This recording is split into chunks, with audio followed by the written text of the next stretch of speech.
গুরুত্বপূর্ণ হয়ে উঠেছে ইরানের ইউরেনিয়াম। সমঝোতার অংশ হিসেবে ইরান তার সমৃদ্ধ করা ইউরেনিয়ামের মজুদ ত্যাগ করবে। তার বিনিময়ে ইরানের জব্দ করা $2000 কোটি ফেরত দেবে আমেরিকা। কি মনে হচ্ছে দর্শক, দিন শেষে তো ইরানের কাছেই চুক্তির জন্য আসতে হয়েছে ট্রাম্পকে।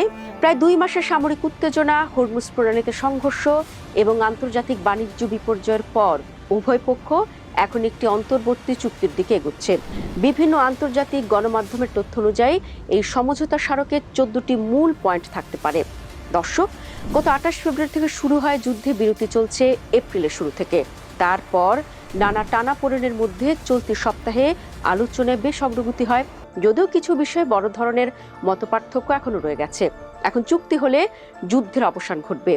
বিভিন্ন সূত্রগুলোর তথ্য অনুযায়ী আগামী 48 ঘন্টার মধ্যে কয়েকটি গুরুত্বপূর্ণ বিষয়ে ইরানের কাছ থেকে জবাব আশা করছে ওয়াশিংটন। যদিও এখনো কোনো বিষয় চূড়ান্ত হয়নি, তবে যুদ্ধ শুরুর পর এই প্রথমবারের মতো দুই দেশ চুক্তির সবচেয়ে কাছাকাছি অবস্থানে পৌঁছেছে বলেই মনে করা হচ্ছে।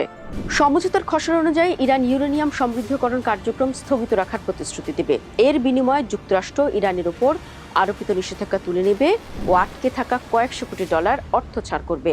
পাশাপাশি উভয় পক্ষই হরমুজ প্রণালীতে জাহাজ চলাচলের উপর আরোপিত সব বিধিনিষেধ তুলে নেওয়ার বিষয়ে সম্মত হবে।